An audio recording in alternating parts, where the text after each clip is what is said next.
What's up, people? Punch here. Look at the new Inkbound update called Gods plus Relics, where they added two new aspects into the game. One is called Chainbreaker, the other one is called GodKeeper. And what I mean by aspects is that they're two new characters or classes, whichever you want to call them.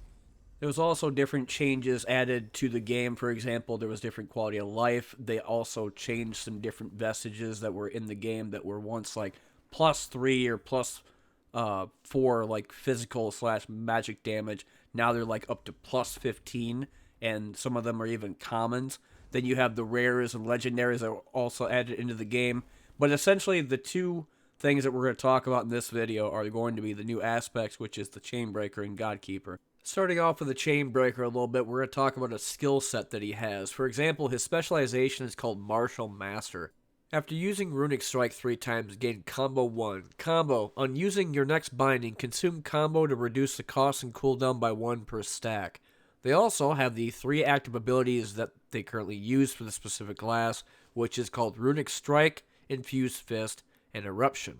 The first active skill, Runic Strike, teleport to enemy and deal 90 physical damage. Gain 5 movement, next usage deals magic damage. So essentially every attack that you do is both physical and magical damage, and it can be one or the other, or both depending upon the augments that you get for the different bindings. And what I mean by that is if you look on the bottom screen over by the circles of the active abilities, they have smaller circles underneath it. Those are your augment binding slots, and that'll be for when you upgrade to get 3, and then you finally have the final augment for that specific skill. But moving on to the next skill that the Chainbreaker has is called Infused Fist. Uppercut an enemy, pushing them back and dealing 150 magic damage. The target hits the first enemy on the path and both take an additional 80 physical damage. So what will happen essentially is that when you knock the first enemy back, even the boss will smack into the other characters or minions that he has and will do damage both to him and to the person that he's hitting. But he will first take the 150 magical damage because he's the initiator of being hit and then thrown back away. Last but not least on the Chainbreaker is called Eruption. Deal 100 physical damage and 100 magic damage in a medium arc. And when they show the medium arc, it's actually way bigger than what it says that it is. For example, if you try to compare it to Cleave, Cleave is a pretty decently sized like medium arc or like a 90-degree angle.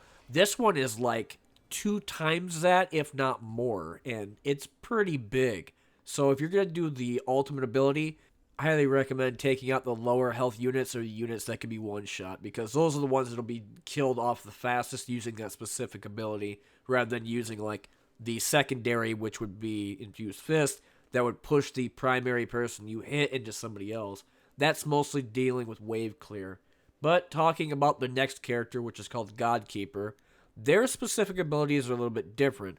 For example, the specialization Godkeeper, after using a movement binding or teleporting to the Celestial Spear, gain Velocity. Velocity is deal plus 50% damage on your next attack binding.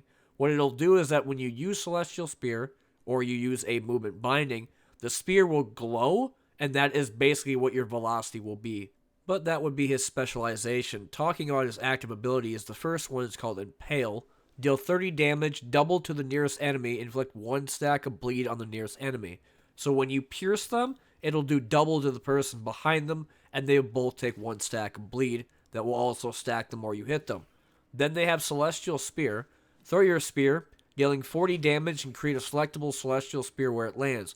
So what it'll do is that when you throw it down on the ground, you can click on it. Once you do this, you'll teleport to the destination that the spear was, and you'll gain velocity for the next attack that you make. For example, if you use Whirlwind, deal 60 damage and double the far enemies. And essentially it's 2 rings, one is wrapped around the other, and anybody that's in the farther ring will take more damage rather than the ones that are inside it. That's the initial 60 damage, but that can increase depending upon the augmented bindings that you find during the run.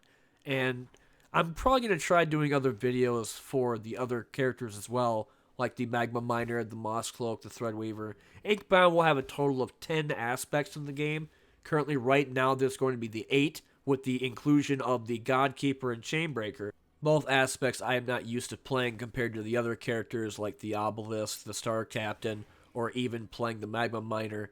But I might try other videos with them, but I thought I'd try this one for the new stuff, since it is a new update and they just released it a couple days ago. That being said, I wanted to show this off show people what they thought about maybe the new characters, because you do have to unlock them when you buy the game and you play Inkbound. This also goes for all the other aspects of the game. The only ones that I know that you start off with is probably the Moss Cloak and the Magma Miner, maybe the Obelisk. Because I think I remember I had to try and unlock him doing a story mode, because there's a lot of dialogue in that game when you first start off, and as time goes on, there is dialogue, but it's not very much depending upon the new updates they put out and the new story stuff that would be more about the aspects themselves, meaning that they were once somebody or a person before they had eventual downfall or they were killed or something of the other, because they talk about Freya and some other stuff during the story. I catch glimpses here and there, and they do have some decent voiceovers when, it goes off. But later you get on into the game, you don't really have that much voiceover dialogue except for maybe the gardener, and then she'll tell you about, like, the story of her past, or something to do with, like, the GodKeeper being, like, this hostile entity that they couldn't deal with, or the Chainbreaker was being uncontrolled power. Who knows? But Inkbound is a game that I currently like a lot, playing a lot, and wanted to show more stuff off with it. And that being said, I've been One Nut Punch, and this has been another video.